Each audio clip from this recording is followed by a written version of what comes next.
So while that can be 50% absolutely true, it can also be 50% absolutely false. Hi friends, welcome back to my YouTube channel.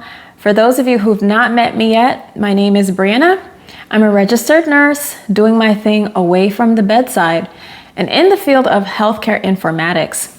And on today's episode, I want to tackle 3 myths that are commonly thought about when referencing nursing informatics or healthcare informatics.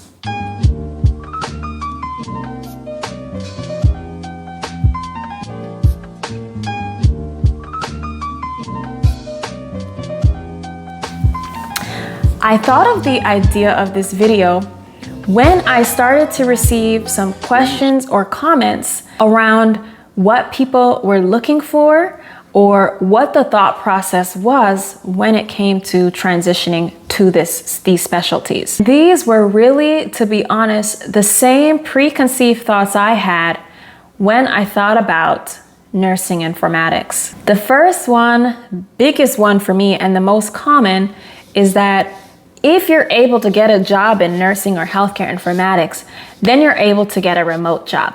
Automatically equating informatics with remote is not the correct thought process. For example, if you were to read the job title of a remote nurse case manager, a remote nurse case manager is not doing informatics simply because they're remote. I think that one may be the most obvious given. But when we think about that kind of reversely, just because the job title might be nurse informaticist doesn't mean that it's a remote job. One of the obvious roles would be a nurse informaticist who's in a hospital or a clinic setting.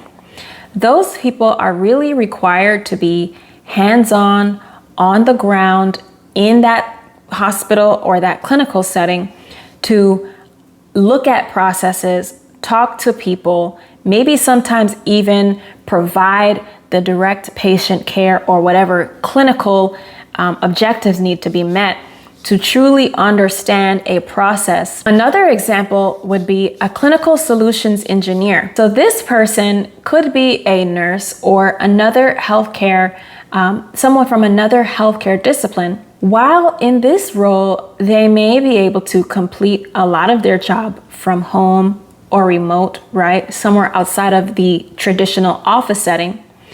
They also are going to be required to go to the office at times to sit down and have meetings with decision makers, with maybe people in budgeting or people on the software team. If you're more so on the quality improvement side of informatics, there may be a lot that you can complete remotely, but you may often still have to visit facilities to do assessments, check that things are up to standard and up to policy and protocol.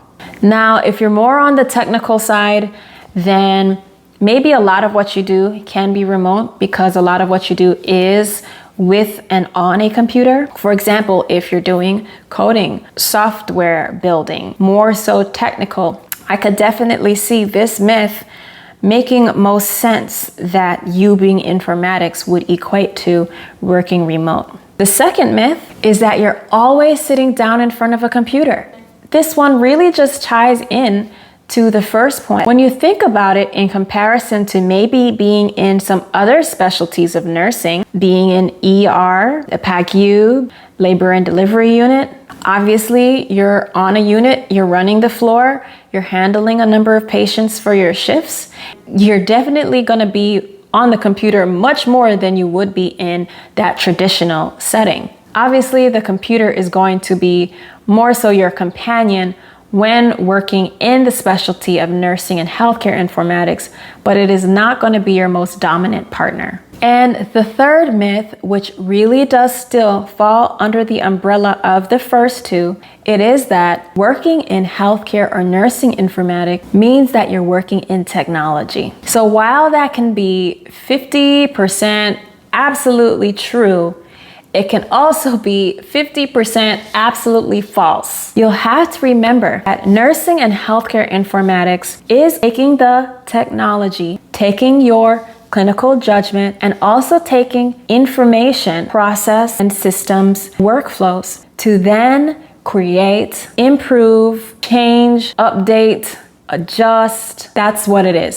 It does not always mean that you're in technology, but it is the lifestyle of looking at the big picture, using your clinical judgment to be a leader and a changer and a developer in the healthcare arena.